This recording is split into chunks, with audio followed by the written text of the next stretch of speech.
சென்னை சைதாப்பேட்டையில் அறவழியில் போராட்டம் நடத்திய கௌரவ விரிவுரையாளர்களை காவல்துறையினர் குண்டுக்கட்டாக கைது செய்தபோது ஒருவர் காயமடைந்தார். பணி நிரந்தரம் உள்ளிட்ட 10 அம்ச கோரிக்கைகளை வலியுறுத்தி 3வது நாளாக கல்லூரி கல்வி இயக்குநர் அலுவலக வளாகத்தில் தமிழ்நாடு அரசு கல்லூரி விரிவுரையாளர்கள் போராட்டம் நடத்தினர். இதனையடுத்து போராட்டத்தில் ஈடுபட்டவர்களை காவல்துறையினர் குண்டுக்கட்டாக கைது செய்தனர். அப்போது விரிவுரையாளர் ஒருவர் மயக்கமடைந்ததில் அவர் மருத்துவமனைக்கு கொண்டு செல்லப்பட்டார். இதனிடையே நியாயமான கோரிக்கைகளுக்காக அறவழியில் போராடிய தங்களை அராஜக போக்கில் ஸ்டாலின் அரசின் காவல்துறை கைது செய்திருப்பதாக கௌரவ விரிவுரையாளர்கள் குற்றம் சாட்டியுள்ளனர். ரொம்ப கஷ்டமான கஷ்டம். அங்க உட்காந்தா அங்க துரத்துறாங்க, இங்க உட்காந்தா இங்க துரத்துறாங்க, இங்க உட்காந்தா இங்க துரத்துறாங்க. இதே மாரி இருந்தா ஒரு கல்வியாளர்கள்ல இப்படி தெருவா நாடோடி மாரி அடிக்க விட்டீங்கன்னா இந்த சமுதாயம் எப்படி சிறப்படையுங்கிறது தான் எங்களுடைய கேள்வியே. சரிங்களா? அதனால எங்களுடைய முக்கியமான கோரிக்கைன்னு பார்த்துக்கிட்டிங்கன்னா ஜிஓ 56, அதாவது அரசாணை 56ஐ கவர்மெண்ட் அமுல்படுத்தணும்.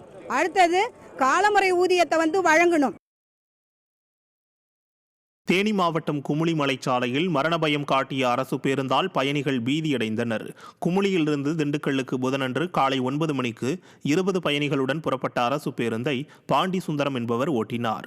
மாதா கோயில் அருகே வந்தபோது ஓட்டுநரின் கட்டுப்பாட்டை இழந்த பேருந்து சாலையோரம் இருந்த தடுப்பு சுவரை உடைத்துக் கொண்டு சுமார் 300 அடி பள்ளத்தில் கவிழ்வது போல தொங்கிக் கொண்டு நின்றது.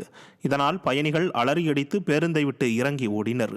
பேருந்தில் பிரேக் செயலிழந்ததால் பேருந்து தடுப்பு சுவரில் மோதி நிறுத்தியதாக ஓட்டுநர் தெரிவித்தார். இந்த சம்பவத்தால் தேனி குமுளி சாலையில் போக்குவரத்து கடுமையாக பாதிக்கப்பட்ட நிலையில் ஸ்டாலின் ஆட்சியில் போக்குவரத்து துறையில் பராமரிப்பு என்பதே இல்லை என்பதற்கு அந்த பேருந்தே சாட்சி என குற்றம் சாட்டுகின்றனர். தூத்துக்குடி அருகே காவல்துறையினர் தாக்கியதால் மனமுடைந்து தற்கொலைக்கு முயன்ற நபர் பரிதாபமாக உயிரிழந்த நிலையில் அவரது உடலை வாங்க மறுத்து உறவினர்கள் போராட்டத்தில் ஈடுபட்டனர். தூத்துக்குடி ராஜகோபால் நகர் பகுதியைச் சேர்ந்த கூலி தொழிலாளி ஆனந்த் சைரஸ் என்பவருக்கும் அண்டை வீட்டாருக்கும் இடையே வாய் தகராறு இருந்துள்ளது. அண்டை வீட்டார் கொடுத்த புகாரின் அடிப்படையில் காவல்துறையினர் ஆனந்த் சைரஸ் மீது கடுமையான தாக்குதல் நடத்திய நிலையில் அவர் மனமுடைந்து தற்கொலை செய்து கொண்டார். இதனால் ஆத்திரமடைந்த அவரது உறவினர்கள் இந்த உயிரிழப்பிற்கு காரணமான காவலர்கள் மீது நடவடிக்கை எடுக்க வேண்டும் என கூறி போராட்டத்தில் ஈடுபட்டனர். ஸ்டாலின் ஆட்சியில் காவல்துறையினர் பொதுமக்களிடம் தொடர் அத்துமீறலில் ஈடுபடுவதாக அவர்கள் குற்றம் சாட்டினர்.